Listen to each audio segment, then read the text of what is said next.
शेतकरी मित्रांनो, काल नांदेड येथे अजित पवारांची सभा झाली आणि त्या सभेमध्ये एका तरुणाने कर्जमुक्तीवर बोला अशी मागणी केली। आता ही मागणी केल्यानंतर पवारांनी सरकारच्या आकडेवारीचा उल्लेखच जणू केलेला आपल्याला दिसत आहे। आता नेमकं काय झालं, कशा पद्धतीने इथे राडा झाला ते आपण या व्हिडिओच्या माध्यमातून तुम्हाला अगदी वाचता देखील येईल आणि समजून देखील येईल। हे शेवटपर्यंत बघा। चॅनलला अजून सबस्क्राईब केलं नसेल सबस्क्राईब करा, लाईक करा, शेअर करा। पवारांनी ज्यावेळेस त्या माणसाने विचारलं की कर्जमाफीवर तुम्ही बोला, त्यावेळेस अजित पवार सांगितले आतापर्यंत लाखो शेतकऱ्यांचे कर्जमाफीला लाभ मिळाला असून शासन शेतकऱ्यांच्या पाठीशी आहे। सभेत झालेली या संवादाची चर्चा सोशल मीडियावर खूप जोरामध्ये पसरलेली आपल्याला दिसत आहे।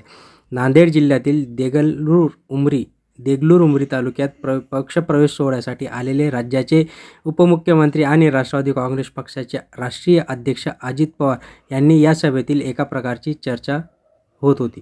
अजित पवारांच्या सभेत उपस्थितांमधून विचारलेल्या जाणाऱ्या प्रश्नांवर मिश्किलपणे तर कधी लगातार उत्तर देत असताना अजित पवारांच्या भाषण सुरू असताना एका लांब उभ्या असलेल्या शेतकऱ्याने, अहो दादा, शेतकरी कर्जमाफीवर बोला, तुमचे पक्षप्रवेश आम्हाला काही घेणं देणं नाही, तुमचे पक्षप्रवेश तुम्ही चोलीत टाका, आम्हाला काही त्यांच्याशी घेणं देणं नाही। या आवाजाकडे लक्ष जाताच अजित पवारांनी ए बाळा थांब जरा ऐक म्हणत आतापर्यंत केलेल्या शेतकरी कर्जमाफीची आकडेवारीच सांगितली। केंद्रातील सरकारने 70,000 कोटींची कर्जमाफी केली, त्यानंतर राज्यातील तत्कालीन सरकारने 2 वेळा कर्जमाफी केली। आता शेतकऱ्यांसाठी 32,000 कोटींचं पॅकेज देखील जाहीर केलं आहे। याकडे अजित पवारांनी त्या शेतकऱ्याचं लक्ष वेधण्याचा प्रयत्न केला। आज नांदेड येथील देगलूर येथे राष्ट्रवादी काँग्रेस पक्षाच्या कार्यकर्त्यांचा मेळावा पार पडला।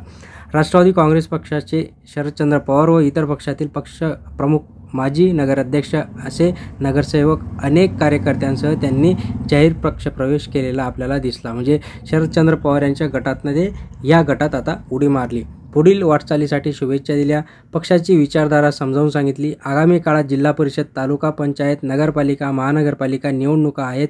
या पार्श्वभूमीवर त्यांनी इथे शेतकऱ्यांना आणि लोकांना संबोधिलं। पुन्हा बळीराजाला उभं करण्यासाठी आज मोठं नुकसान झालं आहे बळीराजाचं आणि 32,000 कोटींची आर्थिक मदत देऊ केली आहे। या मेळाव्याच्या निमित्ताने जे निवेदनं माझ्यापर्यंत पोहोचली आहेत त्यांची दखल घेऊन आवश्यक त्या सूचना अधिकाऱ्यांना देण्याचं त्यांनी यावेळेस वचन देखील दिलं। आणि जे काही लोक वचन पाळतात त्यातला मी एक आहे की मी वचन पाळत असतो आणि निश्चित राहा, विश्वास ठेवा। अजित पवार यावेळी दिलेला मराठवाडा, विदर्भ, कोकण, उत्तर महाराष्ट्र, पश्चिम महाराष्ट्र अशा पद्धतीने सगळीकडे विकास पोहोचून संपूर्ण महाराष्ट्र पुढे गेला पाहिजे, हीच आमच्या राष्ट्रवादीची भूमिका आहे असं त्यांनी यावेळेस सांगितलं। पण मुळात म्हणजे जो काही महत्त्वाचा विषय होता शेतकऱ्यांनी विचारलेला की कर्जमाफीवर बोला, ते कर्जमाफीवर बोलताना फक्त उडवाउडवीची उत्तरं अजित पवार यांनी दिलेली आहेत। मित्रांनो, तुम्हाला काय वाटतं, कर्जमाफी होणार की नाही? नक्कीच कमेंट बॉक्समध्ये कळवा। चॅनलला सबस्क्राईब करा, लाईक करा। धन्यवाद।